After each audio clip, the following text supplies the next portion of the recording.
All right, we're continuing to monitor the evolving situation in Israel as operations in Gaza and against terrorists in Lebanon intensify. So there are domestic protests as well there. Critical week ahead for the Netanyahu government. Here to give their insight into the Middle East conflict, two people well versed in the topic. Thane Rosenbaum, Newsmax contributor, Middle East analyst, and distinguished professor at Touro University. He's also penned another book, Beyond Proportionality, Israel's Just War in Gaza. There it is. Along with Waleed Faris, he's a Newsmax foreign policy analyst, former Trump foreign policy advisor. He's also the author of Future Jihad, Terrorist Strategies Against the West, and co-host of the War and Freedom podcast. Well, with all those intros, we're out of time. Thank you, guys. All right, so let me start with Israel.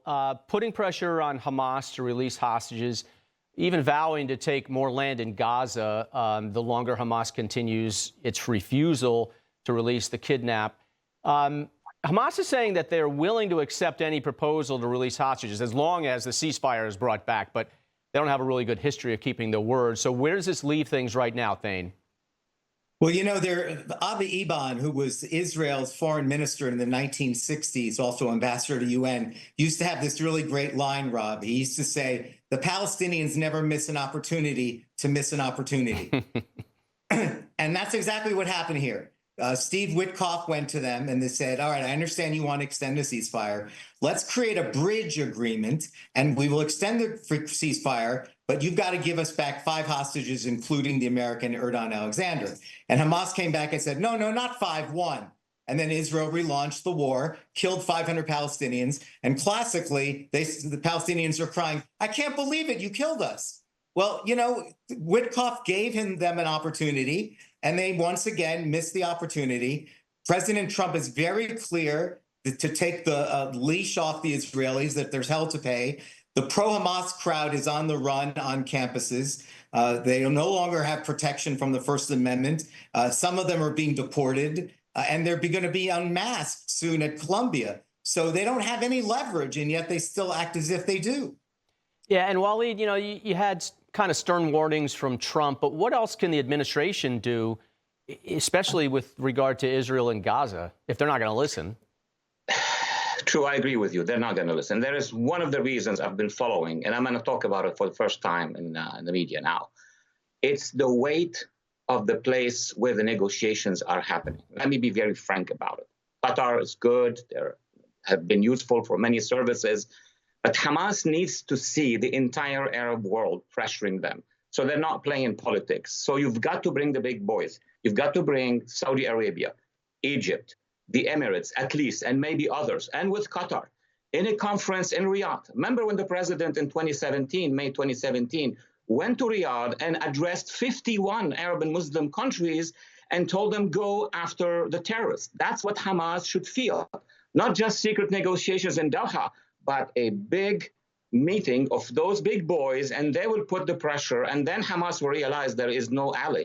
They cannot exit and go play with any other pro-Iran or pro-Islamic Islamic regime in Iran. That would be a scenario, I think, that would change the situation. You know, too many of those countries, you know, they want to play it both ways, right? So they're afraid to do that, probably. Here's a powerful moment. I mean, and it comes from another surprise from John Fetterman, the senator from Pennsylvania. He went to Israel last week. He posted this video of air raid sirens. Take a look.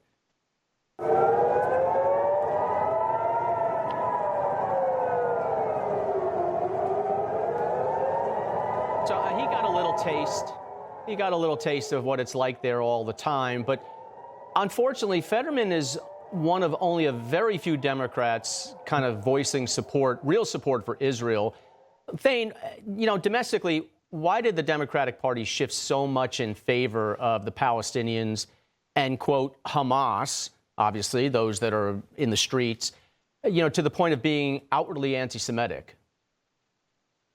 Well, you know, I think it's very much related, Rob, to the DEI culture that we saw and the critical race theory that we saw.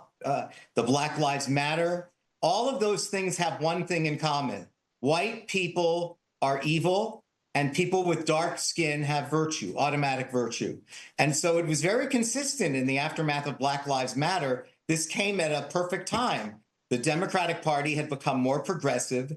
You heard President Biden repeatedly use the word systemic racism. He didn't know what it meant, but he kept saying it. And we were being told that white people are natural, filled with white privilege. They overuse their power, exploit people of marginalized color, and Israel are not natural to Israelis. Jews are not natural to the biblical Israel. That they're only settler colonialists because white people all they do is steal land. So Israel and Gaza fit very nicely here into the progressive agenda of the United States, where you could demonize Israel as white Europeans instead of the fact is, as anyone that's read the Old Testament, Jews are indigenous to the biblical Holy Land, and they existed long before Islam was even a religion. But you wouldn't know that if you were listening to the Democratic Party. Or reading the New York Times. Thane, Waleed, good luck with the books. Thank you both. Okay, guys.